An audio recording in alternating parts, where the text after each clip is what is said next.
నమస్తే. సింహరాశి వారికి 2025లో డిసెంబర్ మంత్‌లో ఎలా ఉందో మనం చూద్దాం. ముందుగా సింహరాశి నాకు చాలా ఎక్కువ మంది ఫోన్‌లు చేసి పర్సనల్‌గా ఫ్రెండ్స్ చాలా మందున్నారు. చాలా రూడీగా కూడా అడుగుతూ ఉంటారు. అది మీకు చాలా వీడియోస్‌లో కూడా చెప్పుకున్నాను. నాకు బాగా క్లోజెస్ట్ ఫ్రెండ్స్, క్లోజెస్ట్ క్లయింట్స్ అన్నమాట. ఎనీ టైమ్ అయినా సరే మిడ్‌నైట్ అయినా సరే వాళ్ళు ఫోన్ చేసి అడుగుతూ ఉంటారు. సో, ఇందులో బాగా రిలేటివ్స్ ఉన్నారు, ఫ్రెండ్స్ ఉన్నారు, ఎన్ఆర్‌ఐస్ ఉన్నారు, అబ్రాడ్‌లో చాలా మంది సెటిల్ అయిన వాళ్ళు ఉన్నారు. రకరకాల వాళ్ళు ఉంటున్నారు. షష్టాష్టకం నాది మకర రాశి, వాళ్ళది సింహరాశి. షష్టాష్టకం అంటారు. నాకు వాళ్ళకి సడెన్‌గా జర్కులు ఇస్తుంటారు. నేను సడెన్‌గా వాళ్ళకి ఇస్తూ ఉంటాను. ఇదేమంటారు Tom and Jerry kind of combination. Same మకర రాశి, సింహరాశి. సో, వాళ్ళు అడిగేది కూడా నాకు అలానే ఉంటుంది. మీకు చాలా సార్లు చెప్పుకున్నాను. కొంతమంది ఫ్రెండ్స్ ఏంటండి మా గురించి అలా చెప్పారు అని అడుగుతారు. ఏమైంది అని చెప్తాను నేను. నాకు చాలా సార్లు నెగెటివ్‌గా చెప్పారని అడుగుతూ ఉంటారు. మరి నెగెటివ్‌గా ఉంటే నెగెటివ్‌గా ఉన్నప్పుడు నెగెటివ్‌గా చెప్పాలి కదా! పోనీ ఓ పని చేయండి నెక్స్ట్ టైమ్ నేను షూట్‌కెళ్ళేటప్పుడు మీ స్క్రిప్ట్ నాకు ఇయ్యండి. నేను మీ స్క్రిప్ట్‌ని చదివేస్తాను అని చెప్తూ ఉంటాను. సరదాగా అలా జోక్ చేస్తూ ఉంటాను. అయితే ఈ రాశి వాళ్ళకి చాలా క్లోజ్ వాళ్ళు ఉన్నారు కాబట్టి ఒకటి మనకి శాస్త్రంలో చెప్పింది వీళ్ళకి అష్టమ శని నడుస్తుంది. అష్టమ శనిలో ఏమేమి ప్రాబ్లమ్స్ ఉంటాయనేది మనం ఒకసారి ఆల్రెడీ డీటెయిల్‌గా చూసుకున్నాం. మనకి ఉగాది రాశి ఫలాల దగ్గర నుంచి 2025 రాశి ఫలాలు కూడా టోటల్ ఇయర్ ప్రిడిక్షన్‌లు కూడా చెప్పుకున్నాం. అయితే ఈ టైంలో వీళ్ళకి అష్టమ శని ఉండటంతో ఏమైంది అంటే భార్యాభర్తల మధ్య గొడవలు వస్తూ ఉంటాయి. బిజినెస్‌లో సరిగ్గా కలిసి రాదు. జాబ్‌లు కోల్పోయే అవకాశం ఎక్కువగా ఉంటుంది. సమాజంలో గౌరవ ప్రతిష్టలు పోయే అవకాశం ఎక్కువగా ఉంటుంది. వీళ్ళకి ఇంకో మాట చెప్పాలంటే రిలేషన్‌షిప్ ఇష్యూస్ కూడా వచ్చే అవకాశం చాలా ఎక్కువగా ఉంటుంది.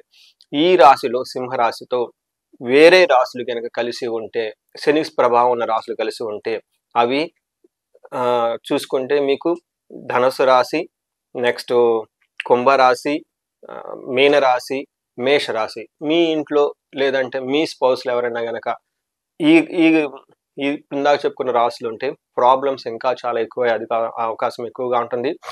చాలా రిస్కీగా ఉంటుంది. అందుకని ఇందాక చెప్పిన ఫస్ట్ 5 ప్రాబ్లమ్స్ ఏదో ఒక ప్రాబ్లమ్ ట్రిగ్గర్ అయ్యే అవకాశం చాలా ఎక్కువగా ఉంటుంది. కేర్‌ఫుల్‌గా ఉండటం ఎంతైనా అవసరం. మనం డిసెంబర్ మంత్ చూసుకుంటే డిసెంబర్ మంత్‌కి 3 విశిష్టతలు ఉంటాయండి. అందరికి తెలిసిందే. ఫస్ట్ ఈ మాసం మనకి ఇయర్ ఎండ్ మాసం కాబట్టి ఒకసారి ఈ మంత్ అంతా ఈ ఇయర్ అంతా ఎలా ఉంది? మనకు అనుకూలంగా ఉందా? ప్రతికూలంగా ఉందా? ఒకవేళ ప్రతికూలంగా ఉంటే ఏం చేయాలి? దానికి కావాల్సిన రెమెడీస్ ఏంటి తెలుసుకొని అవి చేసుకోగలగాలి.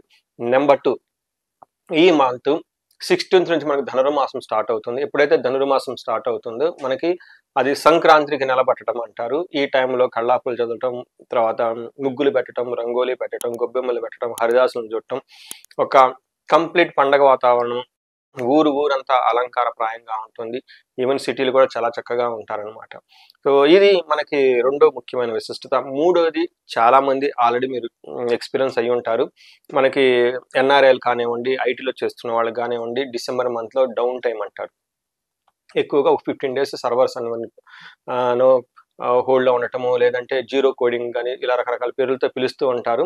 ఎక్కువగా ఈ టైంలో లీవ్ బ్యాలెన్స్‌లు ఉన్నా గాని, లీవ్ పెండింగ్‌లు ఉన్నా గాని, ఇలా హెచ్ఆర్ గూడా కాల్ చేసి వెకేషన్ ప్లాన్ ఏంటి? టూర్ ప్లాన్ ఏంటి? అనేసి ఇలా అడుగుతూ ఉంటారు. ఎన్ని రోజులు తీసుకుంటున్నారని జెప్పేసి. సో, ఈ టైంలో కొంతమంది క్రిస్టమస్ వెకేషన్స్ ఎంజాయ్ చేస్తూ ఉంటారు. తర్వాత మనకి మిడ్ టర్మ్ ఎగ్జామ్స్ కూడా ఈ టైంలో చాలామంది పిల్లలు క్లియర్ చేసుకుంటూ ఉంటారు. బయటికెళ్ళిపోయి వెకేషన్స్ ఎంజాయ్ చేసే టైం మనకి ఈ డిసెంబర్ మంత్. ఈ టైంలో సింహరాశి వాళ్ళకి ఎలా ఉందో మనం చూసుకుందాం. సింహరాశి గనుక మనం గమనించుకుంటే ఒక ముక్కలో చెప్పాలంటే చాలా పాజిటివ్‌గా ఉంది. ఈ మంత్ మీకు ఒక అదృష్టకరమైన మంత్ అని మీరు తెలుసుకోవాలి. ఎందుకు అంటే ఏ గ్రహాలైతే ఇబ్బంది పెట్టాలో ఆ గ్రహాలు ఇబ్బంది పెట్టకుండా వేరే గ్రహాలు అడ్డుపడుతూ ఉన్నాయి. ఏ గ్రహాలు పాజిటివ్‌గా ఉన్నాయో ఈ పాజిటివ్‌గా ఉన్న గ్రహాలన్నీ ఖచ్చితంగా పాజిటివ్‌గా ఉన్నాయి. సో, ఒక రకంగా చెప్పాలంటే సూర్యుడు, కుజుడు సరైన పొజిషన్ లేకుండా ఇబ్బంది పెట్టాలి. కానీ విపరీత వేద అన్న కాన్సెప్ట్ ద్వారా అవి మీకు అంతగా ఇబ్బంది పెట్టకుండా నార్మల్‌గా ఉండే అవకాశం ఎక్కువగా ఉంటుంది. ఓవరాల్‌గా ఈ రాశి వాళ్ళకి నార్మల్‌గా ఉండటం లేదా పాజిటివ్‌గా ఉండే అవకాశం ఉంటుంది. ఇబ్బంది పడే పరిస్థితులైతే ఎక్కువగా లేవు. అంటే టోటల్ హోల్ ఇయర్‌లో మీరు ఉగాది గనక చూసుకుంటే ఉగాది తర్వాత బాగున్న మాసాలలో వీళ్ళకి డిసెంబర్ మంత్ అని మనం చెప్పుకోవచ్చు. మన వివరాలు గనక చూసుకుంటే ఈ మంత్‌లో మనకి 4 గ్రహాలు మారుతూ ఉన్నాయండి. అవి సూర్యుడు, కుజుడు, శుక్రుడు, బుధుడు. అందులో చూసుకుంటే మనకి ఇప్పటిదాకా వీళ్ళు ఎవరైనా గనక మానసిక వ్యధతో బాధపడుతూ ఉంటే ఈ టైంలో వీళ్ళకి ఆ మానసిక బాధ అంతా పోయి ప్రశాంతంగా ఉండే అవకాశం ఎక్కువగా ఉంటుంది.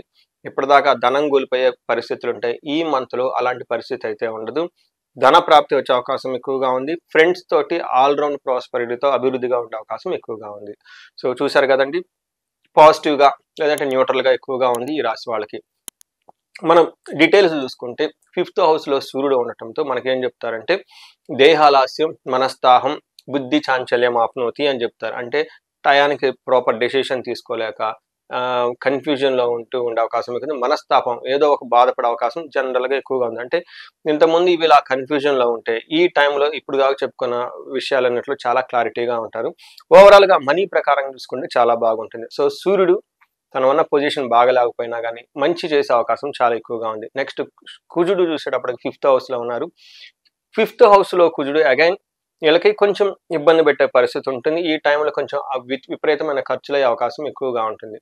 మనకి సంస్కృతంలో మహర్షులు ఏం చెప్తారంటే దేహజాడ్యం సంతాపకాల అతిక్రమణ భోజనం దురితం కర్మలాభచ్చ అని చెప్తారు. అంటే మంచి ఉద్దేశంతో మీరు ఏదైనా కనుక పని చేస్తుంటే అందులో సరైన రిజల్ట్ రాదు అని చెప్తూ ఉంటారు. కానీ ఇది చాలా లో ఇంటెన్సిటీలో చాలా నెగ్లిజిబుల్గా ఉండే అవకాశం ఉంటుంది. నెక్స్ట్ శుక్రుడు చూసుకుంటే శుక్రుడు మనకి 4th హౌస్లో ఉండి సుఖాన్ని ఇస్తూ ఉంటాడు. ఇంటికి సంబంధించిన వ్యవహారాల్లో, బంధువులకు సంబంధించిన వ్యవహారాల్లో చాలా చక్కటి యోగ్యతను ఇస్తూ ఉంటారని చెప్తారు.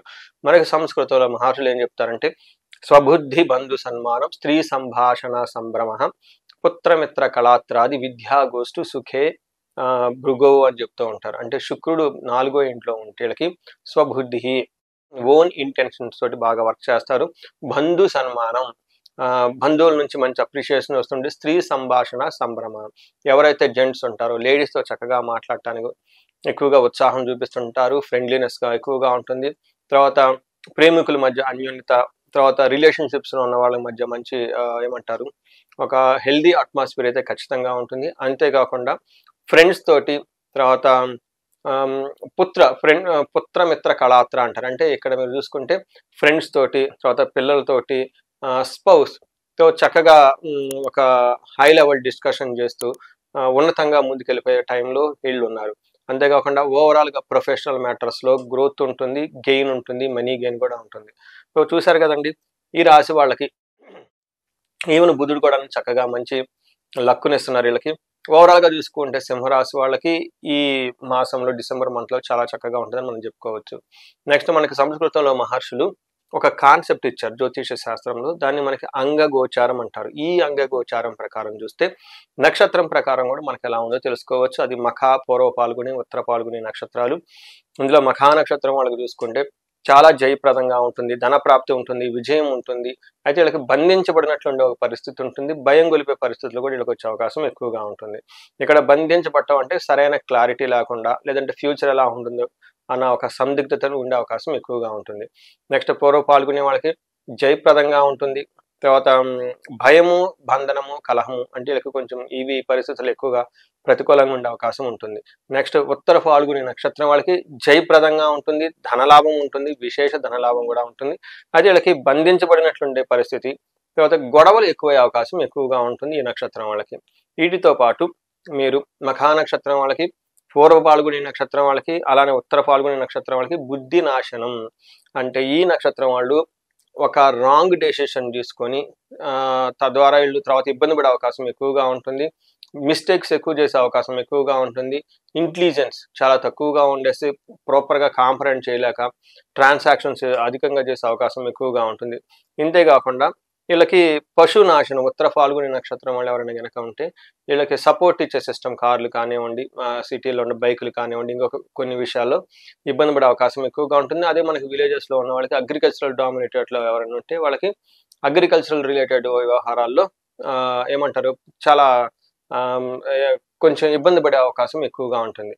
అన్ని వ్యవహారాలు చాలా బాగుందని మనం తెలుసుకోవచ్చు. ఈ రాశి వాళ్ళకి ముఖ్యంగా పరిహారాలు కనుక చూసుకుంటే సింహరాశి వాళ్ళకి శని పిప్పలాద స్తోత్రం ఒకటి ఉదయం సాయంత్రం చదువుతూ ఉండాలి. హనుమాన్ కార్యసిద్ధి మంత్రము లేదా హనుమాన్ చాలీసా రెగ్యులర్గా చదువుతూ ఉండాలి. ఇది అష్టమ శనికి సంబంధించిన పరిహారంగా మీరు భావించుకోవచ్చు. వీటితో పాటు ఎవరికైనా భార్యాభర్తల మధ్య సరైన సఖ్యత లేకపోతే అన్యోన్య దాంపత్య పాశుపత అభిషేకము లేదా విశ్వావసు గంధర్వరాజ విశేష హోమం అంటే వాళ్ళకున్న తీవ్రతను బట్టి చేసుకుంటూ ఉంటే వాళ్ళ మధ్య అన్యోన్యత పెరుగుతూ ఉంటుంది. ధనానికి ఇబ్బంది పడుతూ ఉంటే స్వర్ణలక్ష్మి విశేష హోమము లేదా కుబేర పాశుపత అభిషేకం మీకున్న సమస్య యొక్క తీవ్రతను బట్టి చేసుకుంటూ ఉండాలి. వీటన్నిటితో పాటు ఇంకా మీకు శత్రు బాధలు విపరీతంగా ఉన్న చండీ హోమము, చండీ పారాయణం చేపించుకోవటము, లేదంటే సుదర్శన హోమం చేపించుకోవటం ఇవి చేసుకుంటూ ఉండాలి. వీటితో పాటు ఇంకా ఎవరికైనా వేరే వేరే ఇతరాత్ర గనక సమస్యలుంటే ఇంకా హెల్త్ కాంప్లికేషన్స్ ఎవరికైనా ఉన్నా గానీ వీళ్ళకి అమృత మృత్యుంజయ పాశుపత అభిషేకము లేదంటే విశేష హోమం చేస్తే వీళ్ళకి హెల్త్ విషయంలో చాలా బాగుంటుంది. ఇంప్రూవ్‌మెంట్ ఉంటుంది. ఈ రాశి వాళ్ళు ఎవరైనా గనక 35-45 మధ్యలో ఏజ్ ఉండి లైఫ్‌లో స్ట్రక్ అయ్యామనుకున్నా, లేదంటే మిడ్ లెవెల్ వరకు మేము చేరామండి అక్కడి నుంచి ముందుకెళ్ళలేకపోతున్నాం అని అనుకున్నా గానీ, ఒక్కసారి మీ ఇండివిడ్యువల్ జాతకాన్ని చెక్ చేసుకుంటే ఏమైనా ఇంకా దోషాలుంటే పితృదోషం కానివ్వండి, కాలసర్ప దోషం కానివ్వండి, త్రిపిండి దోషం ఇలా రకరకాల దోషాలుంటాయి.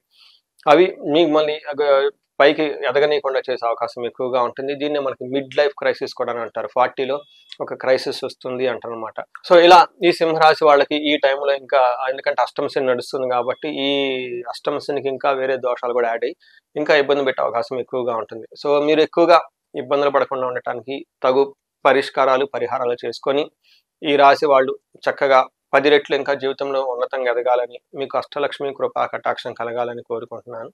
నమస్తే.